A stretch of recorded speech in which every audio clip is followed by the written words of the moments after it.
characteristics of reading. What do you mean by efficient reading? What are the characteristics of reading? आप क्या समझते हैं reading efficient reading से और उसकी कैरेक्टरिस्टिक्स क्या हैं? Reading is purposeful, that is there is always a reason for reading. In general terms, we read either for information or pleasure. Your purpose in reading a textbook is obviously different from your purpose in going through a novel or in reading a poem. इसमें बताया कि हम हमेशा reasonable reading करते हैं और in general terms में we read इधर फॉर इंफॉर्मेशन, हम इंफॉर्मेशन के लिए भी पढ़ते हैं और प्लेजर के लिए भी पढ़ते हैं. Your purpose in the reading a text book is obviously different. हमारी जो पर्पस है रीडिंग करने की टेक्स्ट बुक को, वो हमारी डिफरेंट होती है और उसके पर्पस गोइंग थ्रू रहते हैं, चाहे हम नॉवल पढ़ रहे हो या फिर हम नॉर्मल बुक भी पढ़ रहे हो या फिर हम अपनी बुक पोयम भी पढ़ रहे हो. But there is nothing like totally purposeless reading. Even when you read a novel during travel, you read it to pass your time and that is the purpose. इसमें ये बोला है कि हम कुछ नहीं लाइकली टोटली पर्पसलेस होती है, जो कि रीडिंग इवन चाहे हम ट्रैवल करते टाइम नॉवल पढ़ रहे हो या फिर हम घर पे पढ़ रहे हो. You read it to pass your time, ये हम पास करते हैं टाइम को और इससे हमारा टाइम मैनेजमेंट भी होता है इस पर्पस से. Reading reading is selective. That is the type of reading you do or the way you read a text varies according to your purpose in reading. हमें बहुत सारे टाइप्स रीडिंग्स में बताए गए हैं वे ऑफ रीड टेक्स्ट करने के लिए अकॉर्डिंग टू द हमारे पर्पस से. You quickly scan page in the RWA telephone directory to locate a name, a telephone number, or an address, but you have to pay careful attention to every word in a legal document. हमें जल्दी scan करना चाहिए page को. RWA telephone एक full form मतलब वो बताया short form इसमें, और डायरेक्टली टू लोकेट करता है जो कि नाम दिया गया है इसमें. टेलीफोन नंबर और एन एड्रेस, चाहे वो टेलीफोन नंबर क्यों ना हो या फिर किसी का एड्रेस क्यों ना हो, बट यू हैव अ पे केयरफुली. हमें केयरफुल रहना चाहिए और अटेंशन रहना चाहिए हर एक वर्ड पे, और लीगल डॉक्यूमेंट्स जो होते हैं उस पर भी जब हम चेक कर रहे हो तब. To put it currently, we scan for specific information, nothing, only what is relevant to our purpose at the given moment, and rejecting or ignoring the majority of what appears on the page because it is irrelevant to our purpose. हमें हमेशा put करके चलना चाहिए क्यूडली, और we scan specific information. हमें जो specific information दी जाती है इम्पोर्टेंट, वो हमें स्कैन रखना चाहिए. नथिंग ओनली रिलेवेंट, वो हमारे लिए कभी रिलेवेंट नहीं हो सकता. और purpose at the given moment, हमें उसी मोमेंट में हमें उसे रिजेक्ट करना चाहिए, इग्नोर करना चाहिए. और majority of what appearance of the page, because हमें इस मेजॉरिटी को अपीयर्स करना चाहिए एज अ पेज, क्योंकि वो इररिलेवेंट होता है purpose. We skim attempting to extract the gist of a text. वो हमारे लिए attempt करने के लिए extract gist होता है text, और we read intensively with the aim of decoding the whole of the writer's message. और हमें रीड करने के लिए इंटेंसिवली डिकोडिंग, जो कि हमने कल पढ़ा था डिकोडिंग और इनकोडिंग के बारे में, तो डिकोडिंग का होल राइटर्स मैसेज होता है.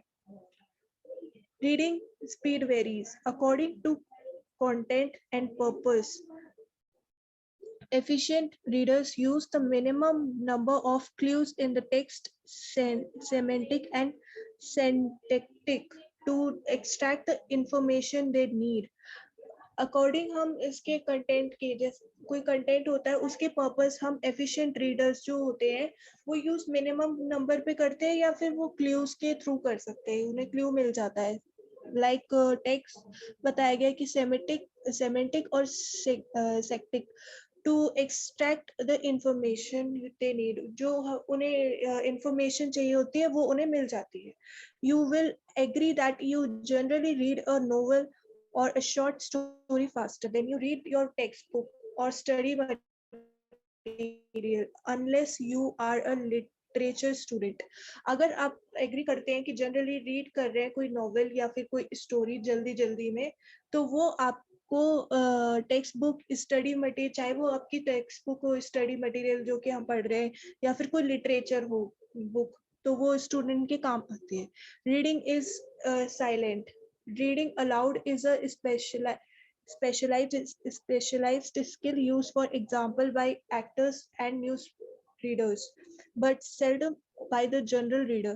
जो रीडिंग जो कि तेज तेज अलाउड में पढ़ते हैं, वो स्पेशलाइज्ड स्किल्ड होती है, उनकी यूज करते हैं वो। फॉर एग्जांपल बताया गया है, जैसे एक्टर्स होते हैं वो, चाहे वो न्यूज रीडर्स होते हैं जो कि न्यूज रीडिंग करते हैं लाइक बुलेटिन और वो सब, तो उसके बारे में। But seldom by the general reader, वो एक सेलिडम और जनरल रीडर होते हैं। If it is used, its purpose is to communicate to another person a written message to which that person does not have access। वो use होता है किसी purpose communicate करने के अदर पर्सन से। कोई इंसान किसी और से कम्युनिकेट कर रहा है, किसी व्यक्ति से, चाहे वो रिटन मैसेज में हो या फिर वो चाहे किसी और थ्रू से हो। Person does not have access, वो नहीं एक्सेस कर सकता। Reading is text-based. It seldom involves the mere decoding of individual sentences isolated from context. Look at this set of sentences. ये seldom involves है जो कि mere decoding of individual, एक अकेले person के बताए गए sentences isolated कर रहा है जो कि from context है। हम देखते हैं कि ये क्या sentence है। The mind of a thinker may work in many ways. The experiments proved his theory of ring structure. However, water is only a solvent and not a reagent।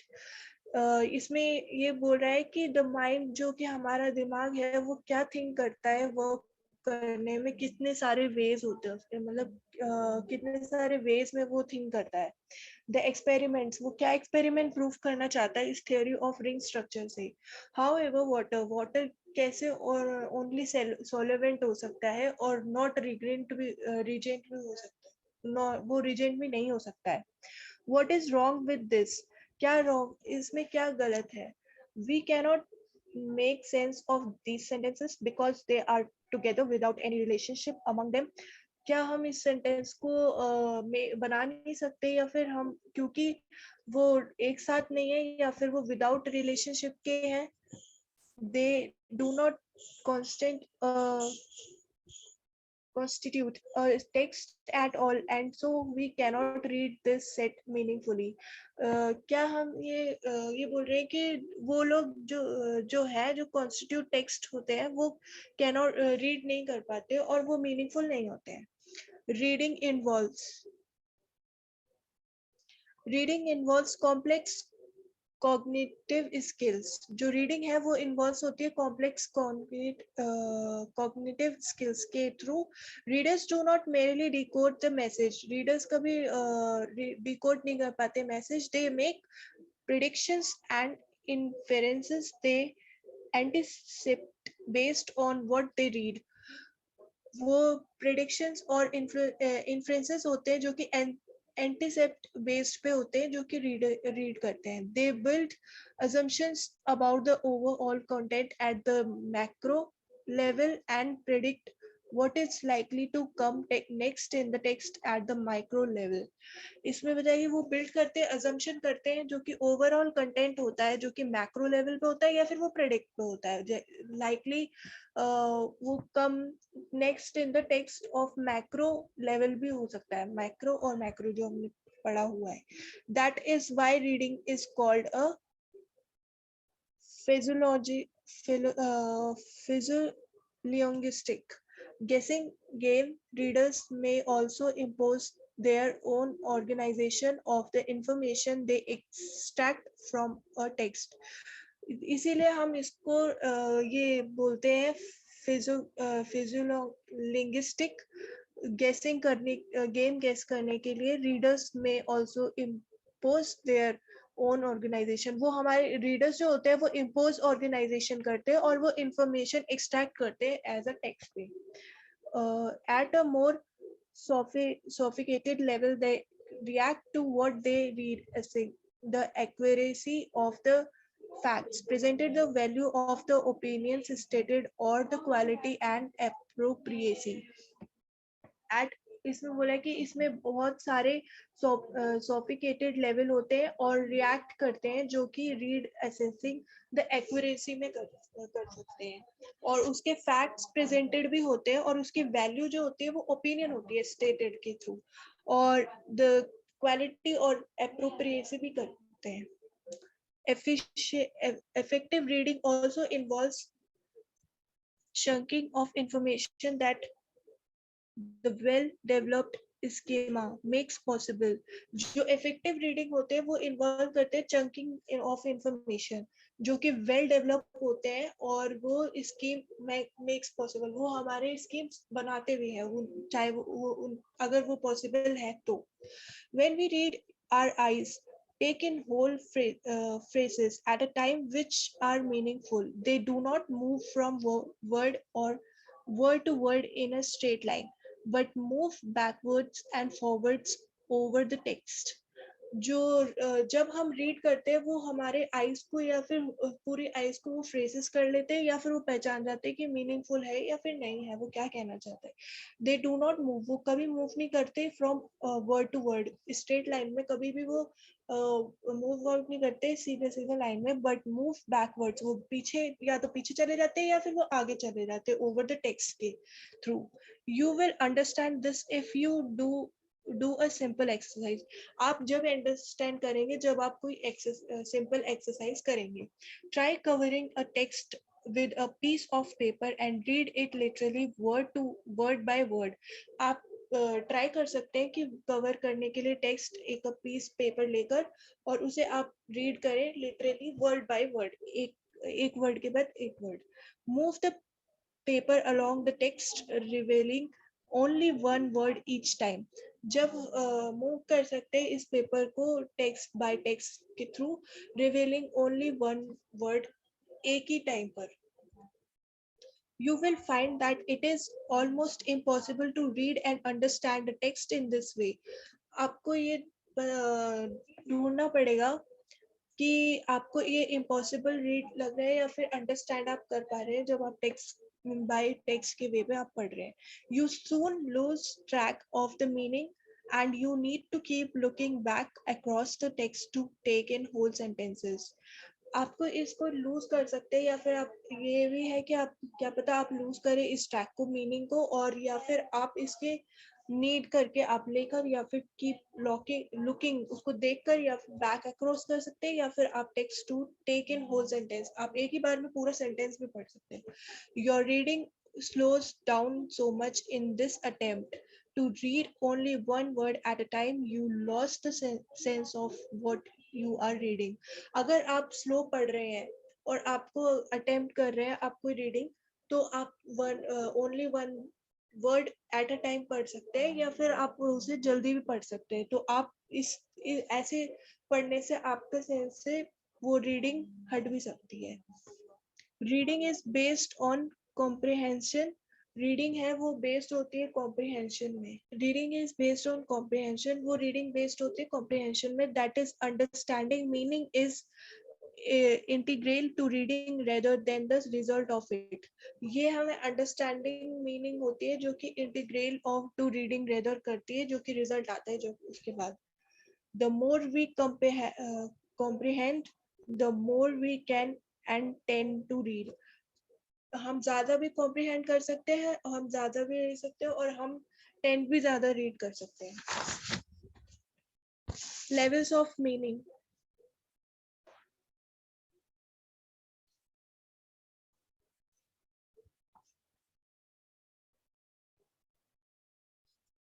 Continue करोगे प्रियांशी जी? बुलाएं प्रियांशी जी को.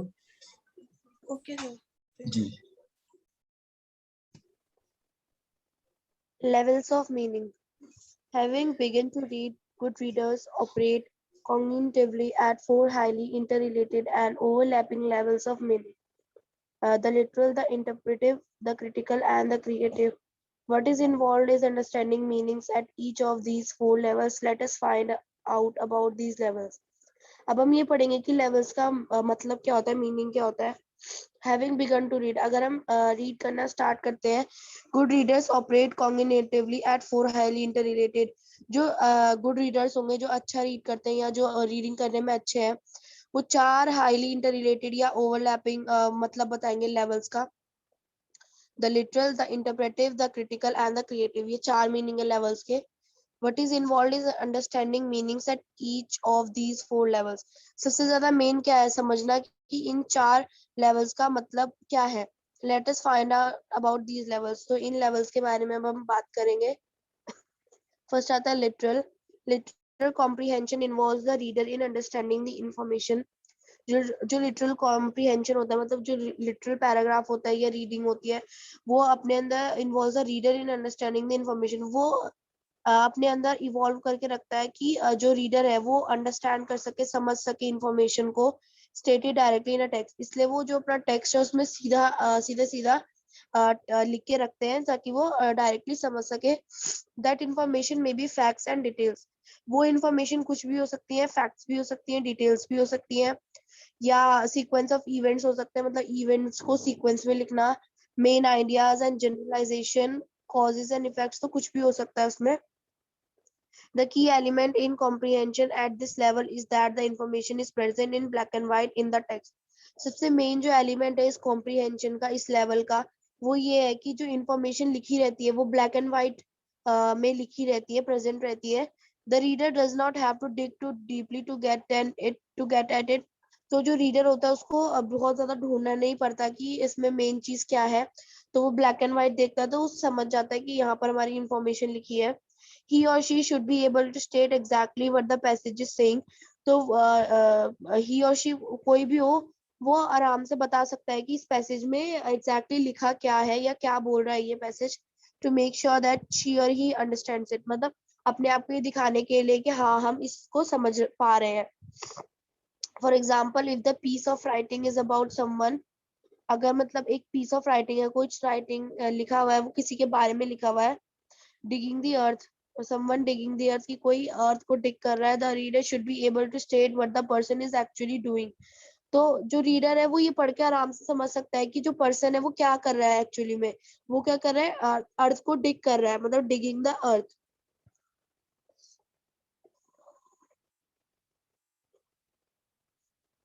Literal comprehension is of fundamental importance. जो हमारा literal comprehension होता है वो एक fundamental importance होता है, मतलब हमारे लिए बहुत ज्यादा इम्पोर्टेंट होता है। It requires a thorough understanding of paragraph, sentence and word meanings and is required for higher levels of comprehension. ये अपने अंदर पैराग्राफ की अंडरस्टैंडिंग करता है, सेंटेंस और वर्ड मीनिंग्स को अच्छे से। इसमें हमें क्या करना पड़ता है, पैराग्राफ को अच्छे से समझना पड़ता है, सेंटेंस को अच्छे से समझना पड़ता है, वर्ड मीनिंग्स को अच्छे से समझना पड़ता है। और जो ये वाला कॉम्प्रीहेंशन है या जो ये वाला लेवल है वो हाई लेवल्स के लिए यूज होता है। सेकेंड आता है हमारा interpretive. To read at the interpretive level on the other hand is to read between the lines. मतलब इंटरप्रेटेड अगर हम लेवल को पढ़ रहे हैं तो उसका मतलब होता है लाइंस के बीच में पढ़ना, between the lines, to recognise ideas and information not directly stated. मतलब हमें समझने के लिए लाइन के बीच में जाना पड़ता है और इसमें डायरेक्टली नहीं बताया जाता। In doing so the reader must make inferences. ऐसा करने के लिए जो रीडर है उनको उसको इन्फ्रेंसेस बनाना पड़ता है। he or she may have to infer time relationship, उसका या उस जो है या जो रीडर है उसको टाइम के साथ एक रिलेशन बनाना पड़ता है। The year, time of the day and season, geographical relationship, cause and effect relationship, the ages, feelings and familiar relationship of characters, ये सब बनाना पड़ता है उसको। main ideas and generalization if these are not stated explicitly, अगर ये हमें comprehension में नहीं बताए हुए हैं तो हमें अपने आप से भी कुछ आइडियाज को थिंक करना पड़ता है कि क्या पता यहाँ पर ऐसा होगा। जैसे कभी कभी हम कुछ रीडिंग करते हैं तो हम आगे की अपने आप ही इमेजिन करते हैं कि इसमें ऐसा होगा, इसमें ऐसा होगा। In other words, the reader must study the facts given in the text and put two or two together in making the inference. तो अगर हम दूसरे शब्दों में कहें तो जो रीडर है, जो रीड कर रहा है, उसको जो फैक्ट्स दिए हुए होंगे टेक्स्ट के अंदर उसको अपने आप ही जोड़ना पड़ेगा और एक साथ लगाना पड़ेगा कोई सेंटेंस बनाने के लिए, उसका मीनिंग बनाने के लिए।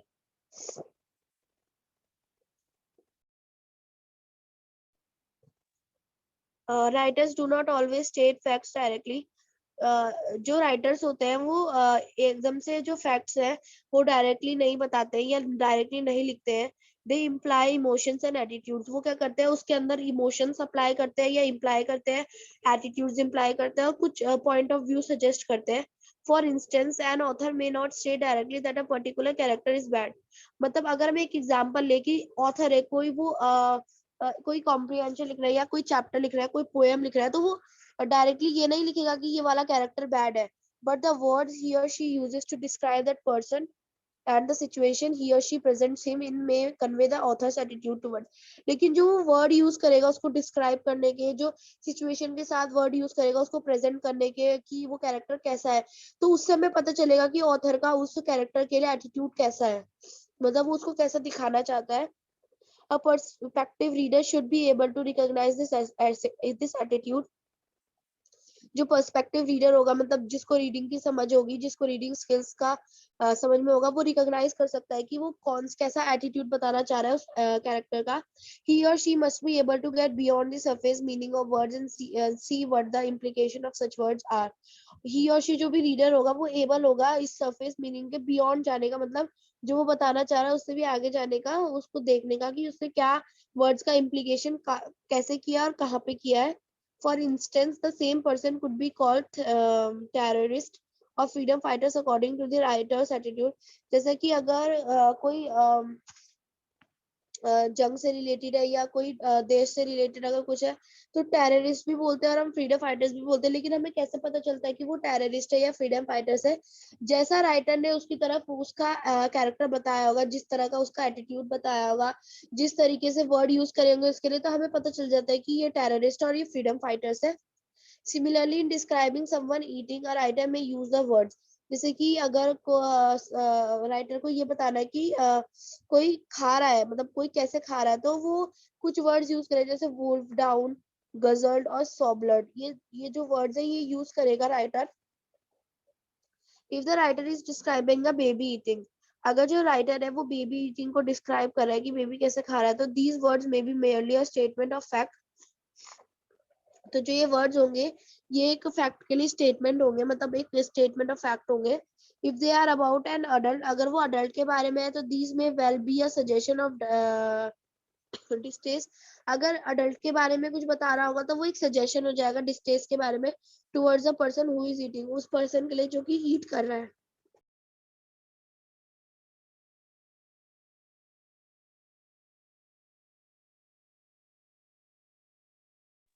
Interpretive reading also involves fretting out meanings expressed through literary allusions.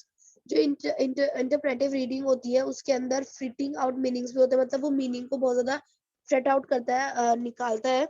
Express through literally allusion, और जो वो अपनी मीनिंग है वो एक्सप्रेस करता है लिटरली अल्यूजन्स के द्वारा, आइडियोमेटिक एक्सप्रेशंस के द्वारा और फिगर ऑफ स्पीच के द्वारा. The writer who rights of a character, जो राइटर होता है जो कि कैरेक्टर के बारे में लिखता है, ही हैड नो हार्ट, उसके पास कोई हार्ट नहीं होता, मतलब उसका कोई दिल नहीं होता. Does not mean this literally but is relying on an item to communicate meaning. इसका मतलब सच में नहीं है कि उसके पास दिल नहीं होता, कि मतलब वो फिर जिंदा कैसे है? एक आइटम के लिए कम्युनिकेट कर रहे हैं, मतलब एक मीनिंग बता रहे हैं कि वो किसी के लिए सगा या किसी के लिए पराया नहीं होता, वो एक समान होता है. Another author who describes a person as having a Midas touch, दूसरा जो ऑथर है जो कि डिस्क्राइब करता है एक पर्सन को कि उसके पास मिदास टच है, is communicating someone something special. वो कुछ किसी स्पेशल चीज के बारे में बात कर रहा है, समथिंग मीनिंगफुल, किसी मीनिंगफुल चीज के बारे में बात कर रहा है. Only to the reader who recognise the allusion to the king who wanted everything he touched to turn to gold. मतलब वो जो रीडर होता है वही रिकॉग्नाइज कर सकता है अल्यूजन को, कि जो किंग है वो ये चाहता है कि जो भी मैं चीज टच करूं वो सोना बन जाए. The poet who speaks of crossing the bar, जो पोएट बात करता है बार को क्रॉस करने का, क्रॉसिंग द बार करने का, is referring metaphorically to death, मतलब उसका मतलब होता है डेथ की तरफ वो बात कर रहा है. He is not speaking literally of crossing a sand bar, वो ये बात नहीं कर रहा है कि हमें सैंड बार को क्रॉस करना है. The scientist who refers to the earth as a life boat, वो साइंटिस्ट जो कि अर्थ को एक लाइफ बोट की तरह बताते हैं. To explain relationship abroad a planet troubled by the problems, वो ये बताना चाहते हैं कि हमारी इस प्लैनेट के साथ प्रॉब्लम्स भी जुड़ी हुई हैं of limited resources and increasing population. ये सारी हमारी प्रॉब्लम्स भी जुड़ी हुई है. Is also relying on a metaphor to put his or her message across. मतलब वो कहना वो जो वो हर किसी का जो मैसेज है वो एक तरीके से रखना चाहता है कि हमारा जो अर्थ है या जो हमारी जो लाइफ है वो एक लाइफ बोट की तरह है. उसमें हर प्रॉब्लम्स है, चाहे वो रिसोर्सेज की प्रॉब्लम हो, चाहे इंक्रीजिंग पॉपुलेशन की प्रॉब्लम हो.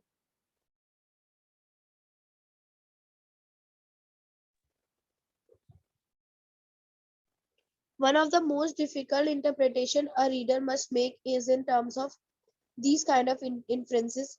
अगर कोई सबसे ज्यादा डिफिकल्ट जो इंटरप्रिटेशन होती है रीडर के लिए वो एक टर्म्स में होती है. अगर वो इस टाइप के इन्फ्रेंसेस को बनाएगा या इनको पढ़ेगा, the reader must bring to bear his or previous experiences. जो रीडर है उसको अपने प्रीवियस एक्सपीरियंसेस को लाना चाहिए with language, literature and life in constructed meanings. सब कुछ लेके आना चाहिए उसे एक साथ, लैंग्वेज, अपना लिटरेचर, अपनी जो मीनिंग्स है कंस्ट्रक्ट करने की, वो सब कुछ. तो वरना जो हमारा इंटरप्रिटेशन होगा वो डिफिकल्ट बन जाएगा. थर्ड आता है हमारा critical. Critical reading requires making judgement with regard to a text. जो हमारा क्रिटिकल मीनिंग जो क्रिटिकल रीडिंग होती है वो एक जजमेंट का काम करती है, जजमेंट बनाने का काम करते हैं with regard to a text, किसी टेक्स्ट के रिगार्डिंग में. द रीडर में जज द एक्यूरेसी ऑफ फैक्ट. जो रीडर होता है वो जज करता है किसी भी फैक्ट की एक्यूरेसी को. Validity of conclusion drawn. जो कंक्लूजन हमने निकाला है उसकी वैलिडिटी को. और the effectiveness of the author style. और जो ऑथर का स्टाइल है उसकी इफेक्टिवनेस को, कि वो कितना इफेक्टिव है. फॉर इंस्टेंस अ राइटर में यूज वेरी फ्लोरी लैंग्वेज. अगर हम एक एग्जांपल देखें कि तो जो राइटर है वो बहुत ज्यादा फ्लोरी लैंग्वेज अगर यूज करता है, तो क्रिएट एन एटमॉस्फेयर, किसी भी एटमॉस्फेयर को क्रिएट करने के लिए, बनाने के लिए. और ही शी में राइट टंग इन चीक. अगर वो लिखता है कि tongue in cheek. Critical reading also requires giving reason for the judgement. जो क्रिटिकल रीडिंग होती है उसे ये चीज भी रिक्वायर होती है कि वो रीजंस देती है, giving reasons for the judgement, judgement करने के लिए रीजंस देती है. And stating the criteria used in making it. और ये भी स्टेट करती है कि उसको बनाने के लिए क्या क्राइटेरिया लगा है या क्या क्राइटेरिया लगना चाहिए. Commenting on the views express in the passage. जो पैसेज में एक्सप्रेस किए गए हैं व्यूज उसमें कमेंट करने के लिए. And the appropriateness and effectiveness of the treatment of those ideas. और उन आइडियाज की इफेक्टिवनेस और अप्रोप्रिएटनेस को जजमेंट करने के लिए. फोर्थ आता है creative. Creative reading calls for the generation of new ideas. जो क्रिएटिव रीडिंग है वो एक जनरेशन है न्यू आइडियाज के लिए. मतलब न्यू आइडियाज आते हैं इसमें. क्रिएटिव का तो मतलब ही होता है कि हम कुछ नया ढूंढ रहे हैं. इनसाइट्स, एप्लीकेशन एंड अप्रोचेस, ये सारे इसमें नए होते हैं. It requires invention. इसके अंदर इन्वेंशन जरूरी होती है, प्रिडिक्शन जरूरी होता है. And use of the imagination. और सबसे ज्यादा इसमें मेन होता है इमेजिनेशन का use. Proposition and alternative conclusion और generalisation based on a reading text. जो प्रपोजिंग एक अल्टरनेटिव कंक्लूजन के तरफ आना या जनरलाइज करना, वो एक रीडिंग के ऊपर बेस्ड होता है, रीडिंग टेक्स्ट के ऊपर बेस्ड होता है. और सजेस्टिंग रिलेटेड एग्जांपल्स, और जो एग्जांपल्स हमें बताए गए हैं उसकी ऊपर बेस्ड होता है. Are exercise in creative reading. ये सारी हमारी एक्सरसाइज है क्रिएटिव रीडिंग के लिए. Composing orally, drawing and writing stories with the same pattern और सेम वर्ड्स. अगर हम कुछ कंपोज करें ओरली या उसकी ड्राइंग बना रहे हैं या स्टोरी राइट कर रहे हैं, तो वो एक सेम पैटर्न में और same word as in those that one has read are also exercise in creative writing. तो जो हम लिखेंगे या जो हम बोलेंगे वो भी हमारे लिए क्रिएटिव राइटिंग के लिए एक्सरसाइज होगी.